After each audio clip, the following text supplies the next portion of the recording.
Taste the Daily. அதிக அளவில் இஸ்லாமிய மக்கள் வசித்து வருகின்றனர். இவர்களுக்கு கடந்த 5 ஆண்டுகளாக அங்குள்ள அசுத்தமான கிணற்றிலிருந்து குடிநீர் விநியோகம் செய்யப்படுவதாக கூறப்படுகிறது. இதனால் சிறியோர் முதல் பெரியோர் வரை நோய் தொற்றால் பாதிக்கப்படுவதாகவும், சுகாதாரமற்ற தண்ணீர் என்று தெரிந்தும் ஊராட்சி நிர்வாகம் மக்களின் உயிரோடு விளையாடி வருவதாகவும் குற்றம் சாட்டியுள்ளனர். பொம்மை முதல்வர் நீர் மேலாண்மையில் கவனம் செலுத்தி மக்களுக்கு தரமான குடிநீரை வழங்க வேண்டும் என கோரிக்கை விடுக்கப்பட்டுள்ளது. கடலூர் மாவட்டம் சேத்தியாத்தோப்பு அருகே சேதமடைந்திருக்கும் சாலையை சீரமைத்து தர வேண்டும் என கோரிக்கை விடுக்கப்பட்டுள்ளது. தட்டானோடை கிராமத்திலிருந்து விருத்தாச்சலம் நோக்கி செல்லும் முக்கிய சாலையானது பல இடங்களில் கற்கள் பெயர்ந்து குண்டும் குழியுமாக மிகவும் சேதமடைந்துள்ளது. இதனால் பள்ளிக்கல்லூரி செல்லும் மாணவர்களும் பொதுமக்களும் வாகன ஓட்டிகளும் கடும் இன்னல்களை சந்தித்து வருகின்றனர். இதுகுறித்து புகார் அளித்தும் அதிகாரிகள் அலட்சியப்படுத்தி வருவதாகவும், உடனடியாக சாலை அமைக்கவில்லை என்றால் பல்வேறு போராட்டங்களில் ஈடுபடப் போவதாக விடியா திமுக அரசின் கீழ் செயல்பட்டு வரும் மாவட்ட நிர்வாகத்திற்கு எச்சரிக்கை விடுத்துள்ளனர்.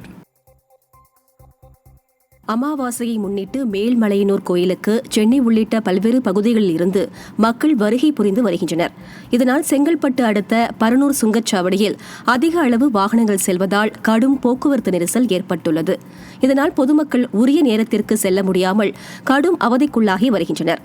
விசேஷ நாட்களில் கூட முன்னேற்பாடுகள் செய்யாத திமுக அரசால் பெரும் அவதிக்குள்ளாவதாக வாகன ஓட்டிகள் குற்றம் சாட்டுகின்றனர்.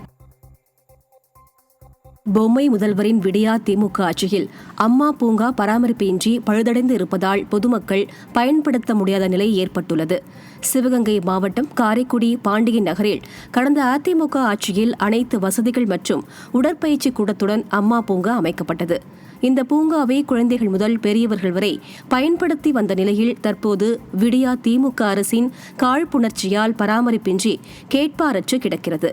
பூங்காவை பராமரிப்பதற்கு ஊழியரை நியமிக்க வேண்டும் என அப்பகுதி மக்கள் கோரிக்கை விடுத்துள்ளனர். மயிலாடுதுறை காவிரி ஆற்று படித்துறை குப்பைகள் சேர்ந்து மாசடைந்து காணப்படுவதால் புனித நீராட வரும் பக்தர்கள் அவதியடைகின்றனர். காசியில் கங்கை கரைக்கு இணையாக மயிலாடுதுறை காவிரி ஆறு போற்றப்படுகிறது. இங்குள்ள துலாக்கட்ட படித்துறையில் 16 தீர்த்த கிணறுகள் அமைந்துள்ளன. புகழ்பெற்ற இந்த காவிரி படித்துறையில் குப்பைகள் நிறைந்து காணப்படுவதால் புனித நீராட வரும் பக்தர்கள் பெரும் அவதிக்குள்ளாகி வருகின்றனர். எனவே ஆழ்ந்த தியானத்தில் உள்ள அறநிலையத்துறையினர் கரையை தூய்மைப்படுத்த நடவடிக்கை எடுக்க வேண்டும் என பொதுமக்கள் வலியுறுத்தியுள்ளனர்.